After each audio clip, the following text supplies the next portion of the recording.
ఇప్పుడు అమ్మవారు ఒంటి మీదకి వస్తుందని చెప్పి ఇలా చూస్తాం కదా మనం, గ్రామ దేవతలు మరి ముఖ్యంగా, అలా నిజంగా జరుగుతుందా? యాక్చువల్లీ జరుగుతాయి, కానీ ఈ మధ్య అదొక పెద్ద యాక్టింగ్ అయిపోయింది, కెమెరాలు ఫోన్లు రాగానే పాపులర్ అవ్వడానికి.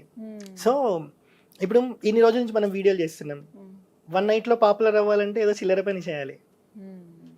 ఇప్పుడు వాళ్ళు వచ్చేస్తారు, ఇంకా వాళ్ళకి రాదు, కానీ యాక్టింగ్ స్కిల్స్ వల్ల కొందరికి వస్తాయి, అందరికీ అనలేము, కొందరికి వస్తాయి. ఇది ఎందుకంటే ఈ ప్రాసెస్ ఇప్పటిది కాదు, ఎప్పటి నుంచో ఉంది. మనకు అట్లా చూస్తే గానగాపూర్ గుడి ఉంటది, దత్తాత్రేయ స్వామిది. దయ్యం పట్టిన వాళ్ళని అక్కడికి తీసుకొని వెళ్తారు అని అంటారు. కొందరిని మీరు చూడొచ్చు, ఏం లేదు అని చెప్పొచ్చు, కానీ కొందరిని మీరు చూస్తే భయం అవుతుంది, వాళ్ళు స్తంభాలు ఎక్కేస్తారు అన్నట్టు. అక్కడికి వెళ్తేనే అది తీరుతుంది అని చెప్తారు అన్నట్టు, పోతుంది అని చెప్పి. సో ఉంటాయి నెగిటివ్ ఎనర్జీ, పాజిటివ్ ఎనర్జీ అనేది ప్రతి దగ్గర ఉంటది మనకి.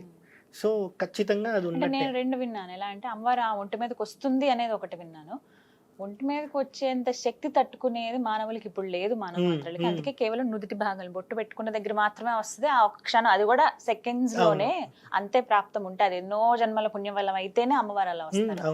కానీ ఇప్పుడు మనం చూసేదంతా కూడా ఎక్కువసేపు మాట్లాడడం కానీ, అమ్మవారు ఆవహించినట్టుగా ఉండడం కానీ, ఇక బోనాలప్పుడు కావచ్చు, ఇంకా ప్రత్యేకమైన పండుగలప్పుడు, ఇంకా గ్రామ దేవతల ఆరాధనలప్పుడు చూస్తూ ఉంటాం కదా, అంటే ఇవి వాస్తవాలు కాదా?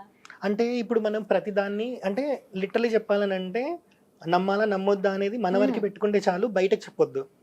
సెకండ్ థింగ్ ఏంటి అంటే, ఇది నిన్న మొన్న నుంచి వచ్చింది కాదు, ఎప్పటి నుంచో వచ్చింది.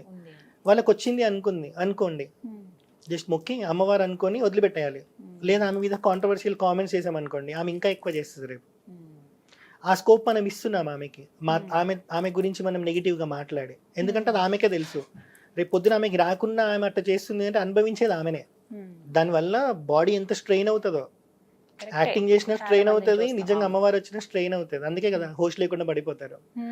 సో ఇప్పుడు ఒకటి ఏంటి అని అంటే, నేను ఇంతకు చెప్తున్నాను కదా, మనకి కొన్ని గమనించే శక్తి మనకి లేదు, ఆ బ్లిస్ఫుల్నెస్ అనేది మనం ఫీల్ అవ్వలేకపోతున్నాం, కాబట్టి ప్రతిదీ మనకి మూఢనమ్మకంగానే కనిపిస్తుంది. కానీ ఈ గోల్లో చూసుకుంటే వెంటనే స్పందించే దేవతల్లో వినాయకుడు, చండి అని చెప్తూ ఉంటారు. సో అలా అమ్మవారు వెంటనే రెస్పాండ్ అవుతుంది, ఇప్పటికీ ఆమెతో కూర్చుని మాట్లాడిన అమ్మ అని పిలిచిన ఆవిడ పలుకుతుంది అని అంటారు. But you believe it or not? ఒకటి నేను అదే చెప్తున్నాను, ఒకటి ఏంటంటే ఎప్పటి నుంచో వస్తుంది కాబట్టి మనం నమ్మాల్సిందే. అంటే నమ్మాలి అంటే ఆ అమ్మవారు వచ్చారని మొక్కుకొని వెళ్ళిపోవడమే తప్ప కామెంట్ చేయకుండా ఉంటే బెటర్. ఎందుకంటే రేపు పొద్దున్న నిజంగానే వచ్చింది అనుకోండి, అప్పుడు కూడా మనం కామెంట్ చేస్తే ఆమె ఆగ్రహానికి లోనవుతాం. కాబట్టి ఏది అనకుండా, కర్మ పెంచుకోకుండా మొక్కుకొని వెళ్ళిపోతే అమ్మవారే చూసుకుంటది అని వెళ్ళిపోవాలి అంతే. వినోద్ ఎక్కువ పట్టించుకోవద్దు. ఎందుకు అని అంటే, నెక్స్ట్ ఇప్పుడు నేను ఇది చెప్తున్నాను, ఇంకొక 1 minute నేను ఏం చెప్తానో నాకు తెలియదు, నేను ఏం చేస్తానో నాకు తెలియదు. ఇప్పుడు వాళ్ళ పరిస్థితి కూడా అంతే. సో వచ్చారనుకోనే మొక్కుకొని వెళ్ళిపోవాలి అంతే. రాలేదు అని అనుకుంటే ఏమైతుందంటే, రేపు పొద్దున నిజంగా వచ్చినా కూడా మనకి మూఢనమ్మకం లానే కనిపిస్తుంది. అప్పుడు ఏమైతుంది, దేవుడే ప్రత్యక్షం అయ్యి నీకేం వరం కావాలో కోరుకో అంటే నిన్ను నువ్వు ప్రూవ్ చేసుకో అంటాం అప్పుడు మనం.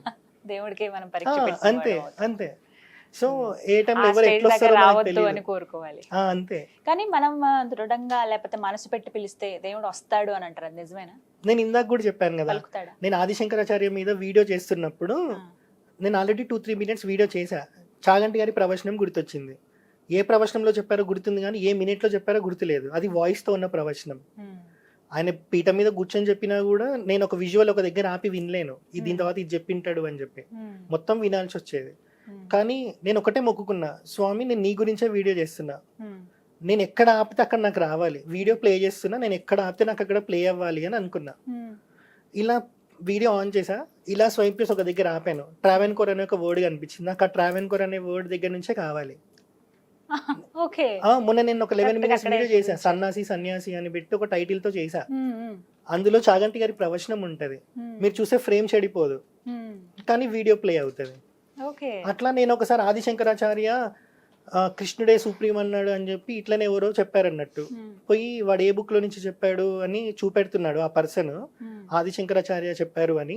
ఆ బుక్ కొనుక్కొని వచ్చిన, నేను ఒకటే మొక్కుకున్నా, స్వామి నువ్వు గనక కృష్ణుడు సుప్రీం అని చెప్పావనుకో, నేను ఇంకోసారి నిన్ను మొక్కను అని అనుకున్నా. నేను ఇలా ఓపెన్ చేసా, ఆ శ్లోకం దగ్గర బుక్ ఓపెన్ అయ్యింది, చూస్తే అందులో 5 words ఉన్నాయి. వాడు 3 words చెప్పి విష్ణుమూర్తి కృష్ణుడు సుప్రీం అని చెప్పాడు, 5 words తీస్తే కృష్ణుడు అనే వర్డే లేదు అక్కడ. ఇలా ప్రొపగాండా అన్నట్టు, ఒకళ్ళే సుప్రీం అని చెప్పడానికి.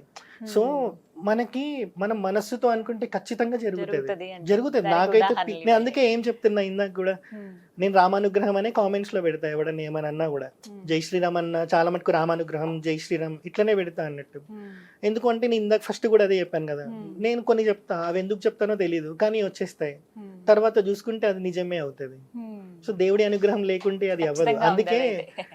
Right. నేను మనీ గురించి ఏం చేయట్లేదు ఇప్పుడు నేను మనీ చేయాలి అంటే యూట్యూబ్ లో బాగా చేయొచ్చు వీడియోలు నాకు ఇన్స్టాగ్రామ్ లో 70 వచ్చారంటే యూట్యూబ్ లో ఈజీగా 1.5-2 lakhs వస్తారు ఉమ్. నేను అందులోకి ఏం పోవట్లేదు యూట్యూబ్ ఆలోచన లేదా అసలు మీకు? ఉంది మొన్న 1.5 month బ్యాక్ క్రియేట్ చేశా ఉమ్, కానీ ఇలా ఒక దగ్గర కూర్చొని ఫ్రేమ్ పెట్టుకొని వీడియోలు చేయడం నాకు రాదు ఇలా సెల్ఫీ వీడియోలు అలా నడుచుకుంటూ చెప్తే ఆ మజా వేరుండదు అవును.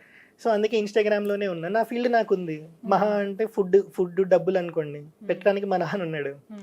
ఫుడ్ పొద్దున్న లేస్తే 3 గుడిలు తిరిగితే 3 ప్రసాదాలు వస్తాయి 3 పూటలు కడుపు నిండుతుంది కదా ఉమ్, ఆ ఓవైపు మోక్షం కూడా, అంతే కదా దర్శనం కూడా అవుతుంది, కడుపు అలా. కూడా నిండుతుంది. సో అందుకే మనం ఇంతవరకు ఆలోచించుకుంటే దేవుడే అన్ని ఇచ్చేస్తాడు అన్నీ ఇస్తారండి. అలా థ్యాంక్ యూ అండి, నమస్కారం. హర హరం మహాదేవ